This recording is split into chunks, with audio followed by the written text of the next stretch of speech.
आपका इल्म गैब भी है। मुझे यहाँ पर इस मौजू पर गुफ्तगू इसलिए भी करनी है कि ज़माने के गुज़रते गुज़रते कुछ इस्लाम में ऐसे ख़यालात भी पनपने लगे जिन्होंने हुजूर पाक सल्लल्लाहु अलैहि वसल्लम के इल्म गैब का सिरे से इनकार कर दिया। और बाज़ जमातें तो वो हैं जो गैब को मानती हैं लेकिन वो नापती हैं, इतना था और इतना नहीं था। ये सब बिदआत हैं, ये सब नई ईजाद की हुई चीज़ें हैं। फ़िरक़े में नई तालीमात आई कि रसूल पाक सल्लल्लाहु ताला अलैहि वसल्लम को इतना गैब था, उतना गैब था। पहली बात तो ये है कि उनके इल्म को जज कौन करे जो उनसे बड़ा आलिम हो।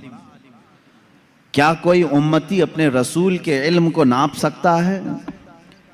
अब यहाँ से मैं आपको कुरानी आयात और अहादीस की रोशनी में और अक़वाल सलफ़ सालिहीन की रोशनी में अर्ज़ करना चाहूँगा, उम्मत के साबिक़ा उलमा से लेकर सहाबा तक का अक़ीदा क्या रहा है हुजूर पाक सल्लल्लाहु अलैहि वसल्लम के इल्म गैब को लेकर। और आज अगर ये हमारे ज़माने में फितने का बाइस बन गया, आपस में झगड़े और निज़ा और जंगो जदाल का बाइस बन गया, तो ये समझने की ज़रूरत है कि ये मसला निकला कहाँ से है। जबकि सहाबा में इस बात पर किसी का इख्तिलाफ नहीं था कि हुजूर को इल्म गैब था कि नहीं था। इस पर कोई डिस्कशन आप हदीस की किताबों में नहीं दिखा सकते कि सहाबा आपस में झगड़ते थे कि हुजूर को इस बात का गैब था कि नहीं था, कभी नहीं।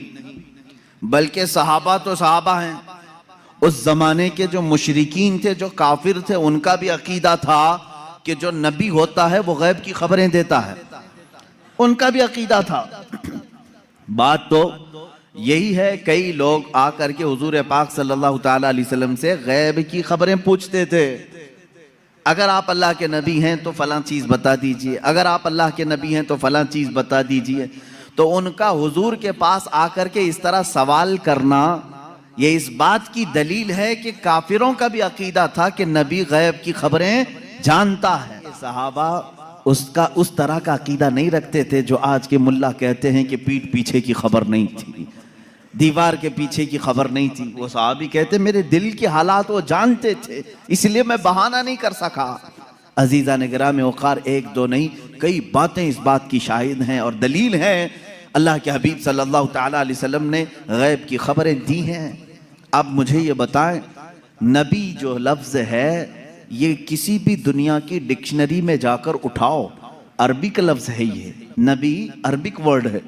इसका तर्जुमा कहीं से भी जाकर के आप देखें, नबी का माना होता है गैब की खबर देने वाला, गैब की खबर देने वाला। इसका डेफिनेशन ही ये है, अगर वो गैब की खबरें ना दे तो फिर नबी कैसा?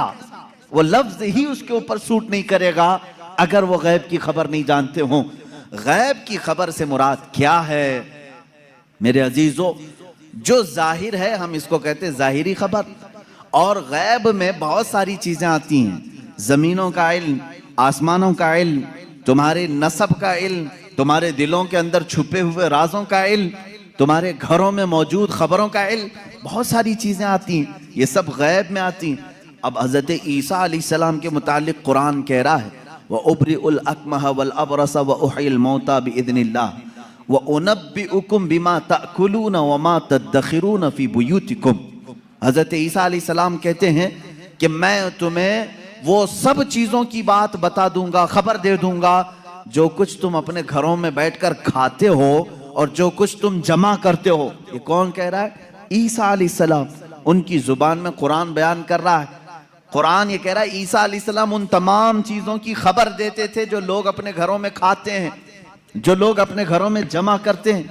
जब बनी इसराइल के नबी ईसा अलैहिस्सलाम घरों में मौजूद खानों की खबर दे सकते हैं, सैयदुल अंबिया सल्लल्लाहु ताला अलैहि वसल्लम इलाही की मिसाल समंदर की तरह है, और चिड़िया ने जितना कतरा पानी उसमें से पिया उतना भी मुझे नहीं मिला है।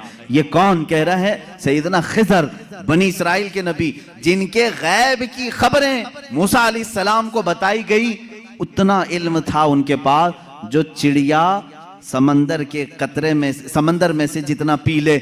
मेरे अजीजों, अब यहाँ से कितना और इतना का अंदाज़ा वही कर सकेगा जो इल्म इलाही को नापा होगा। अल्लाह का इल्म कितना है। अब यहाँ रसूल करीम सल्लल्लाहु ताला अलैहि वसल्लम के दरबार में आते हैं। अगर आप सवाल करते हैं कितना था कितना नहीं था, तो ये मसला हम डायरेक्ट अल्लाह से क्यों ना पूछ लें। ऐ मौला, अता करने वाला तू है, लेने वाला तेरा रसूल है, तू ही बता दे कितना इल्म था।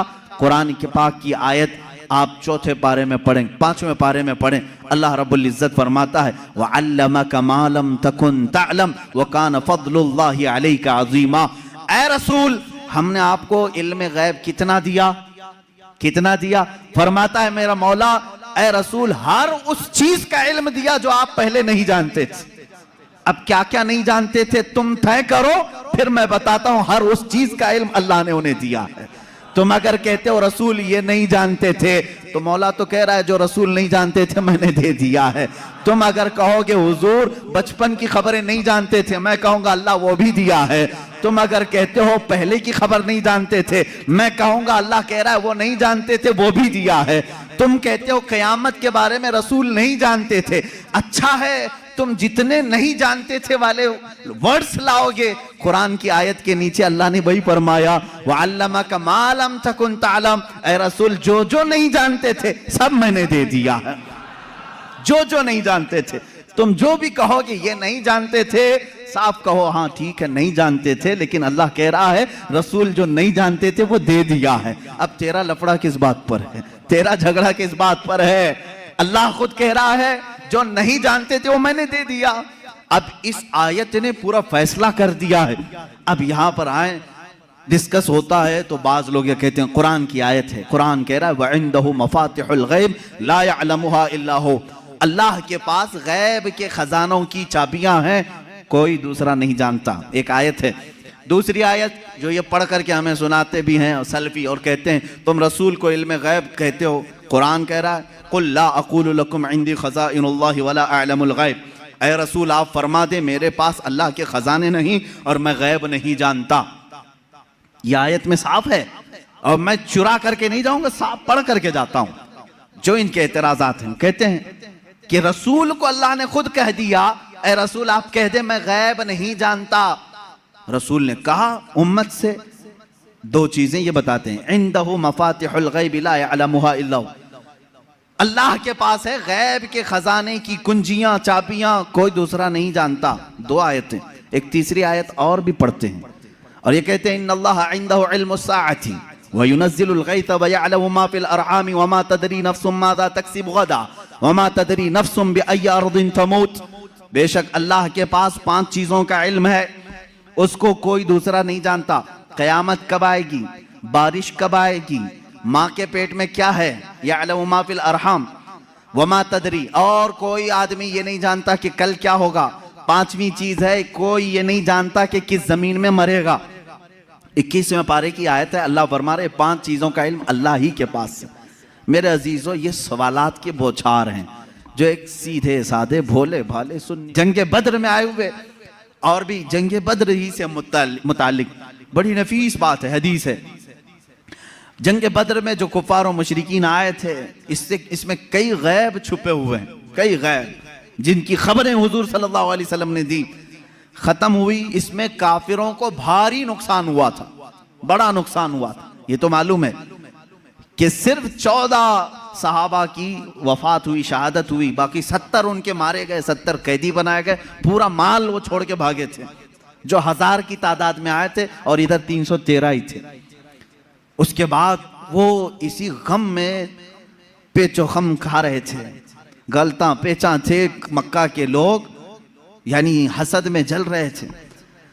उनमें से एक शख्स था सफवान, उसके बाप को कत्ल कर दिया गया था मैदान बद्र में।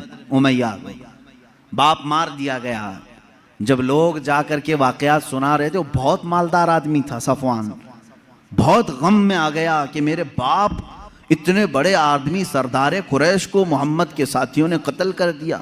गम और गुस्से में, गैज़ में वो जल रहा था। उसी की कैटेगरी का एक और शख्स उमैर बिन वहब। उमैर बिन वहब, इनका बेटा कैदी बन करके हुजूर के पास गिरफ्तार हो चुका था। एक का बेटा कैदी बना है, एक का बाप मारा गया है। दोनों सेम कैटेगरी के हो गए। दोस्ती जल्दी होती है। ऐसे दोनों का जब मैटर सेम हो तो दिल की बातें शेयर होती रहती हैं। उमैर बिन वहब सफवान बिन उमैया के पास आए, हतीम काबा के अंदर, खाना काबा के हतीम के अंदर बैठे। उमैर बिन वहब ने कहा, मेरे पास तो कुछ है नहीं, माल और दौलत, लोगों के कर्जे बड़े हुए हैं और हर कोई कर्जा मांगने आता है, ऐसे में मेरे बेटे को मोहम्मद ने कैद कर लिया है, क्या कहूँ। सफवान ने देखा सेम मैटर मेरा भी है, मुझे भी बदला लेना है, इसका भी है, एक काम करते हैं। उसने ऑफर दिया, कहा ए उमैर, तेरे सारे कर्जे चुका दूंगा, प्लस इनाम दूंगा और मेरी तरफ से तलवार दूंगा, बस तू मोहम्मद का कत्ल करके आ। सल्लल्लाहु तआला अलैहि वसल्लम।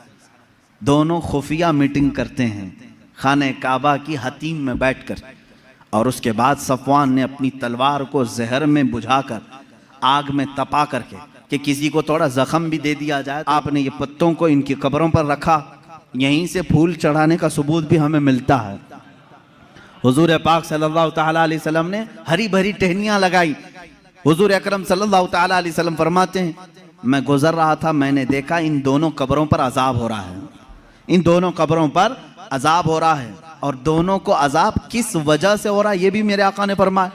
एक चुगली करता था और दूसरा पेशाब के छींटों से नहीं बचता था, पेशाब के जो कतरे हैं वो उड़कर कपड़े में लगते हैं, इस पर भी अजाब दिया जा रहा है कब्र में।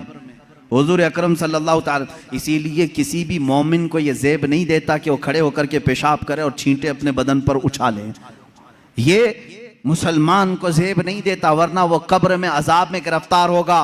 पेशाब के छींटों से अपने आप को बचाओ, इससे बीमारियां भी आती हैं, निसियान की बीमारी। जो पेशाब के छींटों से अपने आप को नहीं बचाता उसको भूलने की बीमारी लग जाती है, बार बार भूलेगा, हाफिजा कमजोर होगा, और प्लस अजाब अलग। हुजूर अकरम सल्लल्लाहु तआला अलैहि वसल्लम फरमाते हैं, दोनों कब्रों पर मैंने टहनियां इसलिए रखी कि हर हरा पत्ता अल्लाह की तस्बीह बयान करता है, जब तक वो ताज़ा होते हैं अल्लाह की तस्बीह बोलते हैं पत्ते, और इनकी तस्बीह पढ़ने से उनके कब्र के अजाब में तखफीफ हो जाती है, अजाब उनका हल्का हो जाता है। अब समझ गए आप, कब्र पर टहनियां लगाने का सबूत इसी हदीस पाक से है। फूल भी ताज़े हम इसलिए डालते हैं कि वो तस्बीह पढ़ें और कब्र वाले को उसका फ़ायदा हो। हाँ, औलिया कामिलीन के मज़ारात पर इसलिए कि उनके दर्जात में बुलंदी हो, अजाब में तखफीफ गुनहगारों के लिए, और जो नेकोकार हैं उनके दर्जात में बुलंदी के लिए, दोनों भी मकसद ठीक है। हुजूर अकरम सल्लल्लाहु तआला अलैहि वसल्लम ने कब्र के अंदर के हालात भी बयान फरमाए। कब्र के अंदर के हालात, एक बार खुतबे के लिए खड़े हुए लोगों से पूछा, ऐ लोगों कुछ पूछना है मुझसे पूछ लो, कुछ पूछना है मुझसे पूछ लो। एक साहबी हजरत अब्दुल्ला, उन्होंने पूछा कि या रसूल अल्लाह सल्लल्लाहु अलैहि वसल्लम, मेरे बाप कौन है, मेरा बाप कौन है। लोग उनको ताना मारते थे। हुजूर सल्लल्लाहु तआला अलैहि वसल्लम ने फरमाया, अब्दुल्ला तेरे बाप का नाम हुज़ाफा है, हुज़ाफा है। और तहकीक के बाद यही बात साबित हुई, उनके वालिद अब्दुल्ला बिन हुज़ाफा, हुज़ाफा उनके वालिद थे। हुजूर सल्लल्लाहु तआला अलैहि वसल्लम को इसकी भी खबर है कौन किसका बेटा है, इसकी भी खबर है। अब बाद वफात की बात भी मैं बता दूं, क्या हुजूर सल्लल्लाहु तआला अलैहि वसल्लम को उनकी वफात के बाद की खबर होगी कि नहीं होगी? रसूल करीम सल्लल्लाहु तआला अलैहि वसल्लम को वफात के बाद खबर है या नहीं? हयात बादल ममात, ये मेरा खुद अलग एक उन्वान रहेगा, हयातुन नबी। लेकिन हुजूर की वफात के बाद वो अपनी उम्मत को जानते हैं कि नहीं जानते? अजीज़ान गिरामी, एक सहाबी कहते हैं हुजूर सल्लल्लाहु तआला अलैहि वसल्लम से, उन्होंने अर्ज किया, आका मैं आपसे करीब होने के लिए क्या करूं? हुजूर सल्लल्लाहु तआला अलैहि वसल्लम की वफात के बाद की बात पूछ रहे हूं। हुजूर ने फरमाया, तुम कसरत से दुरूद पढ़ो, कसरत से दुरूद पढ़ो। उन्होंने पूछा, हर उस सहाबी ने अच्छा किया जो पूछा, इस जमाने में वो फतवा भी दिया जा सकता है। उन्होंने पूछा, या रसूल अल्लाह सल्लल्लाहु अलैहि वसल्लम, क्या आपकी वफात के बाद, मौत के बाद मेरा पड़ा हुआ आप तक पहुंचेगा?